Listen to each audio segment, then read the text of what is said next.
Hello दोस्तों, कहानी सुनने के बाद प्लीज़ चैनल को सब्सक्राइब करना ना भूलें। सुकन्या के चेहरे पर कोई भाव नहीं थे। उसके कपड़े खून से सने हुए थे। चेहरे पर भी खून ही खून दिखाई दे रहा था। उसके खुले हुए बाल तेज हवा में लहरा रहे थे। उसके हाथों में एक प्लास्टिक की थैली थी। उस थैली को लिए वह सड़क पर चली जा रही थी। उस प्लास्टिक की थैली से भी खून की बूंदें टपक रही थी। उस रास्ते से गुजरते हुए जिसने भी सुकन्या को देखा, उसके हाथ पैर फूल गए।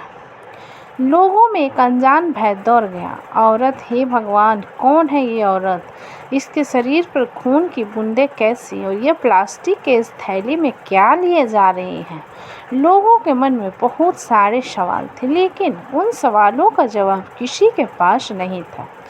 सुकन्या सड़क पर चली जा रही थी। कुछ देर बाद वह शहर के सबसे बड़े पुलिस स्टेशन में प्रवेश कर गई।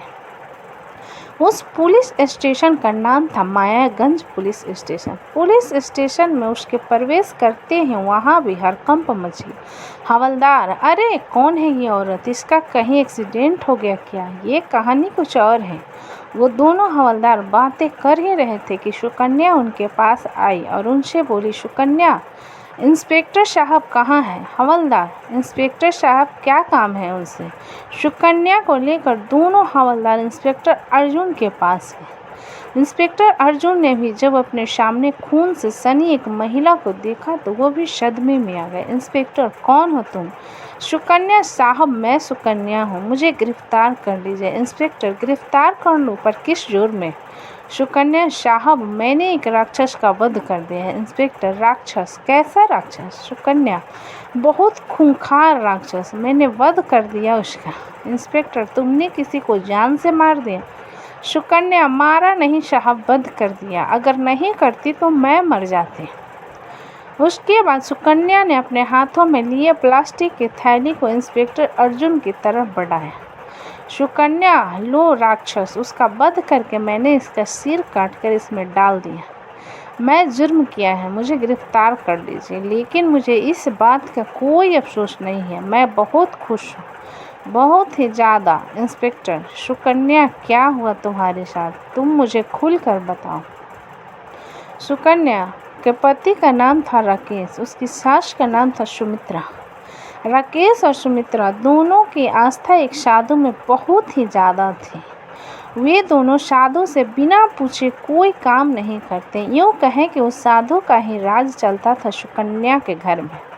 सुकन्या को अब भी याद है, जब वह पहली बार उस साधु के आश्रम में गई थी तो वह उसे कैसे भूखी नज़रों से घूर घूर कर देख रहा था। राकेश, सुकन्या, ये अधीर आनंद जी बहुत ही पहुँची हुई शख्सियत है। ये तुम्हारा भूत भविष्य वर्तमान सब कुछ एक पल में बता देंगे। चलो प्रणाम करो इन्हें। सुकन्या, प्रणाम बाबा। बाबा, खुश रहो और सबको खुश रखो।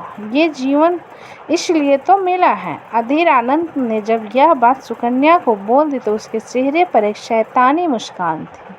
उसी दिन नाश्ते में सुकन्या की सास ने अधीर आनंद को अपने घर पर इनवाइट किया, क्योंकि राकेश एक नई दुकान शुरू करने वाला था और बिना अधीर आनंद जी के आशीर्वाद के वो बिजनेस शुरू नहीं करना चाहता था। बाबा देखो सुमित्रा, तुम्हें तो पता है ना कि हम कितना व्यस्त रहते हैं। आश्रम में भी लोगों का आना जाना लगा रहता है, लेकिन तुम हमारे पुराने भक्त हो, इसलिए तुम्हारे लिए मैं जो समय ज़रूर निकालूंगा। तय तारीख पर अपनी महंगी कार में बाबा सुमित्रा के बेटे राकेश की दुकान पर पहुंचे। जैसे ही वहां पहुंचे, सुमित्रा और राकेश उनकी अगुवाई के लिए खड़े हो गए, लेकिन वो दुकान के अंदर नहीं गए। दुकान को बाहर से देखकर उन्होंने कहा, बाबा, मुझे ये जगह कुछ जम नहीं रही है। अभी यहाँ पर काम शुरू करना सही नहीं है। मुझे यहाँ एक तांत्रिक क्रिया करनी होगी, तभी यह जगह पवित्र हो जाए। तुम अपना काम शुरू कर सकते हो। राकेश, कितने पैसे खर्च हो जाएंगे बाबा? बाबा, 1,25,000 लगेंगे। उसके बाद इतने पैसे तुम हर दिन कमाओगे। सारी तैयारी होने के बावजूद उन लोगों ने दुकान की ओपनिंग नहीं की। सुकन्या, राकेश, आप समझते क्यों नहीं हैं? अरे पहले से ही इतना उधार ले रखा है, आपने इस बिजनेस के लिए और 1,25,000 और उधार उस पूजा के लिए जो उस बाबा ने बताई है। राकेश, सुकन्या, अधीर नंद जी ने जो कहा है वो तो करना ही होगा ना। सुकन्या, देखिए राकेश, अपनी दुकान मार्केट के बीचों बीच है तो वैसे भी चलेगी। अब इसके लिए पूजा की क्या ज़रूरत। तभी वहाँ पर सुमित्रा आ गई। सुमित्रा, क्या बात है, तुम दोनों किस बात पर बहस कर रही। राकेश ने अपनी माँ को सारी बात बता दी। उसकी बातों को सुनकर सुमित्रा आग बबूला हो। सुमित्रा, बहू, तुम्हें पता भी है अधीर आनंद बाबा कौन है और उन्होंने जो कह दिया वो पत्थर की लकीर है। अगर उसके खिलाफ कुछ करोगी तो हम बहुत बड़ी मुसीबत में फंस जाएंगे। अरे लाखों लोग भक्त हैं उनके। अब सुकन्या क्या कहती। 1,25,000 लगाकर राकेश ने पूजा करवाई। दुकान तो पहले से ही सही जगह पर थी तो वो खूब चलती थी, लेकिन राकेश और सुमित्रा को लगता था कि ये सब बाबा के प्रताप के कारण है। एक दिन की बात है, सुमित्रा कहीं बाहर गई थी और राकेश दुकान पर था। तभी दरवाजे पर दस्तक सुकन्या ने दरवाज़ा खोला। सामने अधीर आनंद खड़े थे। सुकन्या, अरे बाबा, आप आइए। अधीर आनंद के घर अंदर आकर बैठ गया। सुकन्या, बाबा, माँ और राकेश तो है नहीं। बाबा, मुझे पता है, मैं तुमसे मिलने आया हूँ। सुकन्या, मुझसे? बाबा, हाँ, क्यों, मैं तुमसे मिलने नहीं आ सकता क्या। सुकन्या, क्यों नहीं आ सकते। बाबा, सुनो जरा, अपनी नर्म और गोरे गोरे हाथों से शरबत बना दो, मेरा गला सूख रहा है। अधीर आनंद के मुंह से ऐसी बात सुनकर सुकन्या का माथा ठंड। वो किचन में शरबत बनाने चली गई। जब वो शरबत बना रही थी तभी अधीर आनंद पीछे से आ गए। उससे कहा, बाबा, तेरे पति का काम कैसा चल रहा है। सुकन्या जी, अच्छा चल रहा है। बाबा, आप यहाँ रसोई में क्यों आ गए। आप वहीं बैठिए ना। बाबा, अरे हम थोड़ा तुम्हें और भी नज़दीक से देखने और महसूस करने आ गए। ये कहकर अधीर आनंद ने सुकन्या का हाथ पकड़ना चाहा। सुकन्या, ये क्या कर रहे हैं आप। दूर हटिए, दूर नहीं तो मैं शोर मचा दूँ। बाबा, सुकन्या, पागलपन मत कर। देख, तेरी किस्मत अच्छी है कि मैं तुझे भाव दे रहा हूँ। सुकन्या, आप अभी के अभी यहाँ से निकल जाइए, नहीं तो बहुत बुरा होगा। ये कहकर उसने किचन में पड़ा चाकू उठा लिया और उसे अधीर आनंद की ओर दिखाते हुए कहा, सुकन्या, हटिए नहीं तो चाकू पेट में उतार दूंगी। बाबा, तू सही नहीं कर रही है। तुझे मेरी बाहों में आना ही होगा और देखना तो तेरा पति और तेरी सास ही तुझे मेरे पास भेजेगी। अधीर आनंद की गंदी हरकत के बारे में जब सुकन्या ने उस रात अपने पति और सास को दोनों उस पर बरस पड़े। राकेश, अरे क्या दिक्कत है तुम्हें अधीर आनंद जी से। जब देखो उनके पीछे पड़ी रहती है, उनकी बुराई करती है। तुम्हारा दिमाग तो ठीक है ना। सुकन्या, ये तुम कैसी बातें कर रहे हो। उसने तुम्हारी पत्नी के साथ बदतमीजी करने की कोशिश की और तुम हो कि तुम उसी का पक्ष ले रहे हो। सुमित्रा, वो इसलिए बहू क्योंकि तुम्हारा दिमाग खराब हो गया। पता है अधीर आनंद जी की कितनी महिलाएं भक्त है, वो महिलाओं का कितना सम्मान करते हैं। तुम्हें पता है, देखो आज के बाद इस घर में मैं उनके खिलाफ एक शब्द भी नहीं सुनूंगी। बात समझ में आ गई होगी।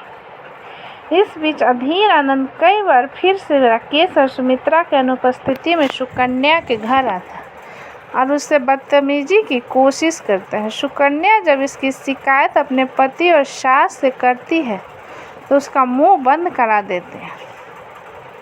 सुकन्या, ये लोग तो मेरी बात सुनने के लिए तैयार ही नहीं है। अपनी पत्नी और बहू की बात इन्हें झूठ लगती है और उस ढोंगी की बात सच।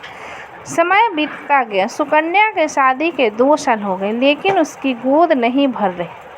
अधीर आनंद ने राकेश और सुमित्रा के दिमाग में यह बात डाल दी कि सुकन्या कभी भी माँ नहीं बन सकती। तुम्हारी बहू के ऊपर कोई दोष है, इसलिए वो कभी माँ नहीं बन सकती। सुमित्रा, इसका उपाय क्या है। बाबा, उपाय यह है कि उस दोष के निवारण के लिए एक पूजा करनी होगी और वो भी अमावस्या की रात। और उस रात सुकन्या को अकेले ही आश्रम में रहना हुआ।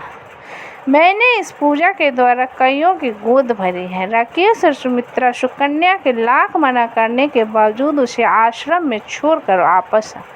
अधीर आनंद तो यही चाहता था। उस रात उसने सुकन्या के बदतमीजी शुरू कर। सुकन्या, दूर रहो मुझसे, नहीं तो आज तुम्हारी वो हालत करूँगी तू किसी को मुँह दिखाने लायक नहीं रहे। बाबा, अरे मुझ में कांटे लगे हैं क्या? देख, खुश रहो और सबको खुश रखो। और मैं तो तेरा भला करने वाला हूँ। तेरी गोद में कुछ दिनों बाद एक बच्चा खेलने लगे। ये कहकर अधीर आनंद ने सुकन्या को अपनों बाहों में भरना चाहा, लेकिन सुकन्या तो आज पूरी तैयारी करके आई थी। उसने अपनी साड़ी में छिपा खंजर निकाला और उस खंजर से एक ही बार में अधीर आनंद का सिर काट दिया। सुकन्या गुस्से में, तूने हद कर दी थी अधीर आनंद। आज मैंने बहुत सहा है। मेरा किसी ने साथ नहीं दिया, इसलिए आज मुझे तेरा वध करना पड़ा। तू औरत को समझता क्या है? औरत शक्ति है, शक्ति, उसे कमज़ोर मत समझ। इंस्पेक्टर अर्जुन और थाने के सभी लोगों की आंखों में अधीर आनंद को लेकर बहुत गुस्सा था। सभी के जहन में एक ही बात चल रही थी कि सच में सुकन्या ने कोई हत्या नहीं की, वध किया। सुकन्या ने जज के सामने सारी सच्चाई रखी और अधीर आनंद की हत्या का कारण बताया। सुकन्या को 5 साल की सज़ा तो हुई, लेकिन उसे संतोष था कि उसने एक राक्षस के बोझ से समाज को मुक्त कर दिया। आज की ये खास और मज़ेदार कहानी आपको कैसी लगी नीचे कमेंट में ज़रूर बताएं। अच्छी लगी हो तो प्लीज़ लाइक करें, सब्सक्राइब करें एंड शेयर करें।